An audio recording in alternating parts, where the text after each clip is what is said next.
Daniel Rourke planned every second of the chaos inside Club Eclipse, but none of the unsuspecting dancers knew that his quiet revenge would leave dozens unconscious and turn a night of music into a city-wide nightmare. The night began with excitement and flashing neon lights as crowds poured into Club Eclipse, one of the city's busiest late-night destinations. Music pulls from enormous speakers, filling every corner with heavy bass that made the floor vibrate. Groups of friends laughed, ordered drinks, and lost themselves in the rhythm. Strangers mingled easily, and the promise of a long, carefree evening hung in the air. Yet beneath the surface of laughter and movement, an uneasy tension crept through the room. A few guests noticed subtle signs, a sudden chill in the atmosphere, uneasy glances exchanged between people near the bar, and a pair of strangers who kept scanning the crowd instead of dancing. Most dismissed it as the ordinary unpredictability of a Friday night, unaware that something far more dangerous was quietly unfolding. Near midnight, the mood shifted sharply. A loud crash of glass startled the dance floor, followed by a sharp shout that cut through the music. Two men stood chest to chest by the bar, their movements jerky and aggressive. The crowd instinctively pulled back to make space, a ring of curious onlookers forming almost instantly. What began as a minor disagreement over a spilled drink grew into a heated confrontation. Pushing turned into shoving, and the tension rippled outward like a shockwave. Drinks splashed onto the floor, tables toppled, and frightened patrons scrambled to avoid the growing conflict. Security guards attempted to break through the dense crowd, but the pounding music and flashing strobe lights made it nearly impossible to see clearly or hear instructions. The smell of sweat and alcohol thickened as panic spread. Some guests stumbled in their rush to leave, while others were swept sideways in the chaos, unable to reach the exits. Then something strange began to happen. Several people who had not been touched by the scuffle suddenly dropped to the ground. At first, it seemed like the panic itself had caused fainting,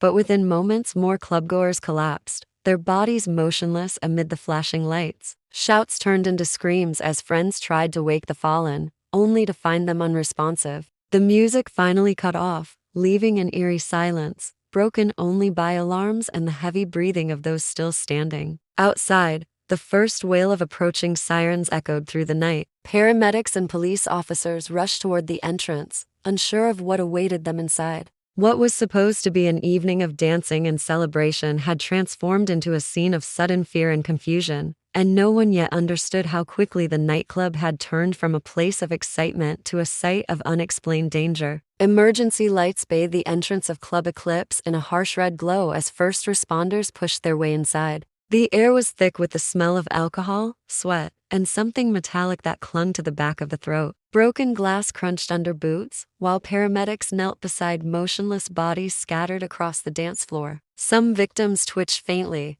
their breathing shallow and uneven. Others remained completely still, their faces pale beneath the flashing lights. The once vibrant club now resembled a disaster zone, music silenced and laughter replaced by urgent commands from rescue teams. Police officers quickly began clearing a path through the frightened crowd. Those still conscious were guided toward the exits, some crying, others dazed and silent. Many clutched their phones, sending frantic messages to friends and family. Outside, the street filled with sirens and the sharp smell of fuel from idling ambulances. Witnesses described a sudden collapse of people that seemed to happen almost at once, like a wave of fainting that swept the room. Yet no one could explain what had triggered it. There were whispers of a gas leak, a chemical spray, or something slipped into the ventilation system, but no solid answers. Inside, officers marked the positions of the fallen with small cones, photographing every angle. Paramedics checked pulses and administered oxygen, lifting victims carefully onto stretchers. Several regained consciousness after a few minutes, blinking in confusion as if waking from a dream. They remembered bright lights, a sharp smell,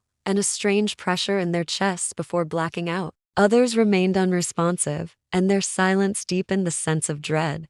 Investigators immediately requested access to the club's security footage and maintenance records. Technicians shut down the air conditioning system to test for contaminants. The manager, pale and shaking, insisted that no hazardous substances were stored on the premises, but his words were drowned out by the noise of radios and hurried footsteps. Outside, television crews gathered as rumors spread through the crowd of onlookers. As the last patrons were evacuated, the club stood eerily quiet, its dance floor littered with overturned stools, spilled drinks, and abandoned personal belongings. The once crowded room now held only the echo of chaos and the low murmur of investigators piecing together a puzzle that made no immediate sense. What had begun as an ordinary night of celebration had turned into a crime scene with too many victims and no clear suspect, leaving authorities to wonder if the fight was just a distraction for something far more calculated. Detectives arrived before dawn, their footsteps echoing across the empty club as they began their meticulous search. The dance floor, once a swirl of color and movement, now lay in cold silence under the stark glare of portable floodlights. Every inch of the space was photographed and measured. Technicians in protective suits collected air samples and swabbed surfaces for chemical residue. Broken bottles and discarded glasses were placed in evidence bags, while the faint metallic smell that lingered in the air raised suspicions of something far more sinister than a simple brawl. Attention quickly turned to the club's extensive security system. Rows of monitors displayed hours of footage from dozens of cameras. Investigators scanned every angle of the evening, rewinding and slowing the images to catch any unusual detail. They watched the argument near the bar escalate, noting the moment the crowd surged forward. But what truly captured their focus was a shadowy figure weaving through the crowd moments before the chaos erupted. Dressed in dark clothing and a baseball cap pulled low, the person avoided direct camera angles and slipped toward a side exit just before the first collapse occurred. Interviews with staff and patrons deepened the mystery. Bartenders recalled nothing out of the ordinary except for a sudden burning sensation in their throats when the fight began.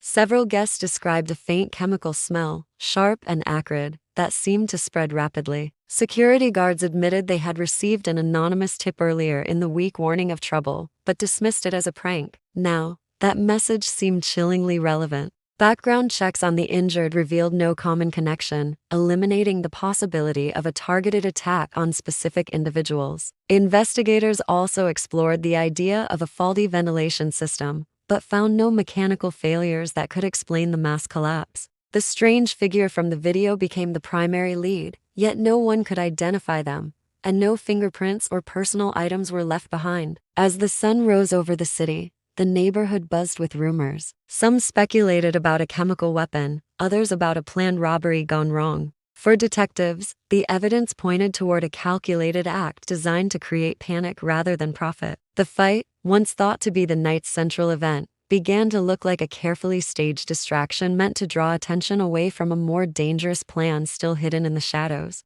Days of relentless investigation exposed a darker side of Club Eclipse that few outsiders had suspected. Financial records revealed years of irregular accounting, with large, untraceable cash deposits and unexplained expenses hidden in vague categories. Inspectors uncovered secret storage rooms behind false walls, one of which contained ventilation equipment that did not appear on any building plans. Inside, technicians found traces of a chemical compound known to cause dizziness and temporary unconsciousness when released in a confined space. The discovery suggested that the mysterious collapse was no accident. Detectives interviewed the club's management and quickly realized that their polished statements hid deep conflicts. The owner, a charismatic businessman with ties to several night spots across the city, had been fighting off lawsuits from former employees. Some of these ex-staff members claimed the club maintained illegal security tactics, including the use of chemical deterrents to control unruly crowds. Although these allegations had never been proven,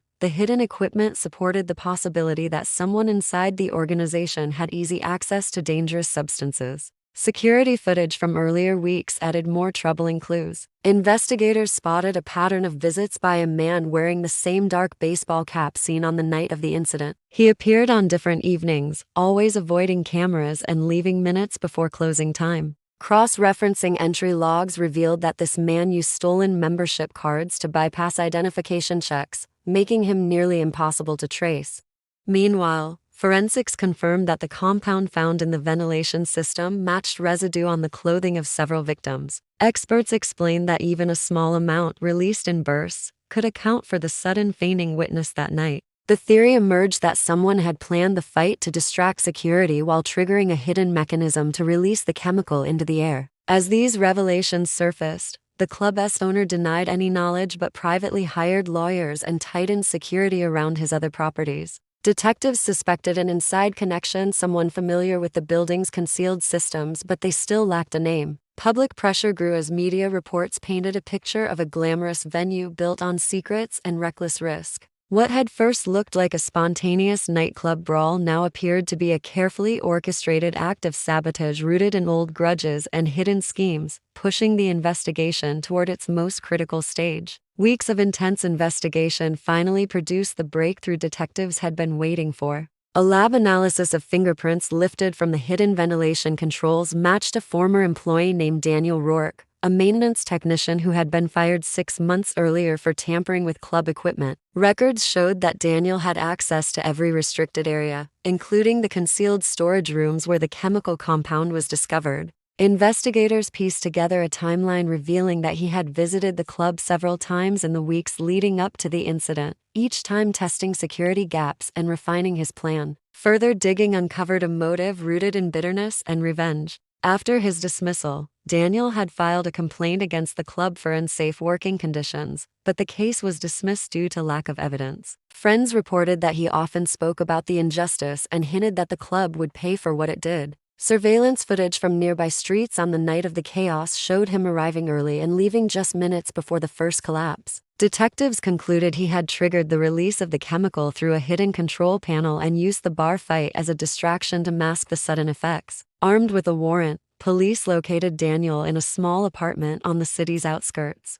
He surrendered without resistance, but his calm demeanor unsettled the officers. Inside the apartment, they found sketches of the club's ventilation system, notes about chemical dispersal, and a collection of stolen access cards. In interviews, he admitted to planning the event but insisted he never intended to kill anyone, claiming he wanted to expose the club's negligence and force authorities to shut it down. The trial drew national attention. Prosecutors presented overwhelming evidence of premeditation, while the defense argued that the club's own hidden chemical supplies made it partly responsible. In the end, Daniel was convicted of multiple counts of assault and reckless endangerment, receiving a lengthy prison sentence. Club Eclipse was forced to close indefinitely, facing lawsuits from victims and city regulators alike. In the months that followed, the city tightened safety laws for entertainment venues, demanding stricter inspections and transparent ventilation systems. Survivors of that night carried lasting memories of the sudden panic and unexplained collapse, a reminder of how quickly a place of joy could turn into a trap. The neon lights of Club Eclipse eventually went dark for good, leaving only a cautionary tale of vengeance, hidden dangers, and the fragile line between celebration and catastrophe.